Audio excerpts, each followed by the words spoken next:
വ്യക്തിപരമായിട്ട് എന്തെങ്കിലും ഗെയിമിന്റെ പരമായിട്ടാണ് എല്ലാവരും കളിക്കുന്നതല്ല, അല്ലാതെ വ്യക്തിപരമായി അല്ല. ഈ ടാർഗറ്റ് ചെയ്യുന്നത് പ്ലെയർ ആയതുകൊണ്ടാണ്. അല്ല, ഈ PR കളിക്കുന്നതിന്റെ ഒരാൾക്ക് എത്ര വോട്ടിംഗ് വ്യത്യാസമുണ്ട്, വോട്ടിംഗ് കറക്റ്റ് അവർക്ക് ഒഫീഷ്യൽ ആർക്കായാലും അവിടെ നിന്ന് കിട്ടും ഡീറ്റെയിൽസ്. അത് വെച്ച് നോക്കുമ്പോൾ വോട്ടിംഗ് താഴെ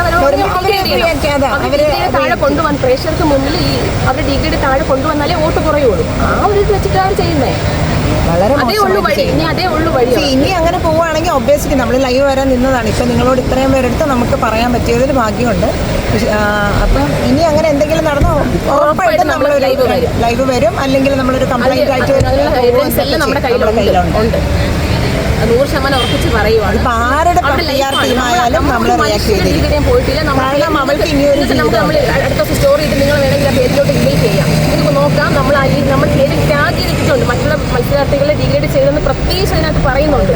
എന്നിട്ട് മറ്റുള്ളവർ വന്ന് വോയിസ് ഇട്ട് ഇവർക്ക് വോട്ട് കൊടുക്കാം, മറ്റുള്ളവർക്ക് വോട്ട് കൊടുക്കാം, മറ്റുള്ളവരെ തോപ്പിക്കാം എന്ന് പറഞ്ഞ് ഇതിന്റെ സ്ക്രീൻഷോട്ടും വോയിസും എടുത്ത് യൂട്യൂബേഴ്സിന് കൊടുക്കുകയാണ്. അതിന്റെ തൊട്ടടുത്ത സ്റ്റെപ്പ് നമ്മൾ അവരെ ഡിലീറ്റ് ചെയ്യുകയാണ്. നമ്മൾ അവരെ റിമൂവ് ചെയ്യുന്നുണ്ട്. ആ റിമൂവ് ചെയ്യുന്നതൊന്നും അവർ അതിന് മുന്നേ ഇതെല്ലാം പറഞ്ഞ് സ്ക്രീൻഷോട്ട് എടുത്തിട്ട് അവരെ അടുത്ത നമ്മൾ ഇൻസ്റ്റന്റ് സ്റ്റോറി ഇടുമ്പോൾ പറയും PR വിളിപ്പിക്കാൻ വന്നിരിക്കുന്നു, അനുവിന്റെ PR വിളിപ്പിക്കാൻ വന്നിരിക്കുന്നു. നമുക്ക് എന്താണ് അനുവിൽ പേജ് ഉള്ളത് കൊണ്ട് എല്ലാം പ്രേക്ഷകരെ അറിയിക്കാൻ ഒരു വഴിയുണ്ട്. മനസ്സിലായില്ലേ?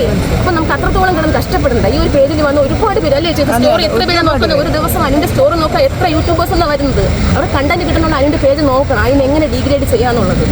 വളരെ അതിന്റെ ലൈഫ് വെച്ച് കളിക്കുന്ന പല യൂട്യൂബേഴ്സും ഉണ്ട്. ആലോചിക്കണം, അവർക്കും ഒക്കെ ഉണ്ട് കുടുംബത്തിൽ പെൺകുട്ടികളും ഒക്കെ. ഈ ഗെയിം ആഫ്റ്റർ 100 days കഴിഞ്ഞാൽ അവരുടെ ജീവിതമാണ്. അതായത് വർഷങ്ങളായിട്ട് ഓരോ പെൺകുട്ടികളെയും ലൈഫ് നശിപ്പിച്ചുകൊണ്ട് കഴിഞ്ഞ പ്രാവശ്യവും ഭയങ്കരമായിട്ട് നെഗറ്റീവ് പറഞ്ഞ ഒരു കുട്ടീനെ വളരെ അധികമായിട്ട് ചെയ്തിരുന്നു. ചോദിച്ചോട്ടെ, ഈ അനീഷ് ആർമി മാത്രമാണോ? അല്ലല്ല, ഇപ്പൊ അനീഷ് ആർമിയാണ്. ആദ്യം അക്ബറിന്റെ ആർമി ഉണ്ടായിരുന്നു. ഇപ്പം ആരാണോ പൊസിഷനിൽ നിൽക്കുന്നത്, സമത്തിന് സമം ആരാണോ നിൽക്കുന്നത് അവരോടൊപ്പം ഫൈറ്റ്. മനസ്സിലായില്ലേ? അവിടെ നമ്മൾ അനീഷിനെ എനിക്ക് ഇഷ്ടമാണ്, അനീഷ് നമുക്ക് പേഴ്സണലി ഇഷ്ടമാണ്. പക്ഷെ അവർ ആർമിക്കാരിൽ ചെയ്യുന്ന എന്താണ്? വളരെ വളരെ കൊച്ചിനെ കുറിച്ച് പറയാൻ പറ്റുന്ന മോശമായ വാക്കുകളാണ് ഗ്രൂപ്പ് ചർച്ച ചെയ്യുന്നത്. സ്ക്രീൻഷോട്ട് നമുക്ക് അയച്ചത് നമ്മൾ സത്യം കരഞ്ഞു പോകും. അങ്ങനെയുള്ള വാക്കുകൾ ഒരു പെൺകുട്ടിയെ കുറിച്ച് പറയാൻ അമ്മയ്ക്ക് വിഷമമായി. ഉറപ്പില്ല, ഏതെങ്കിലും അമ്മമാര് സഹിക്കുമോ?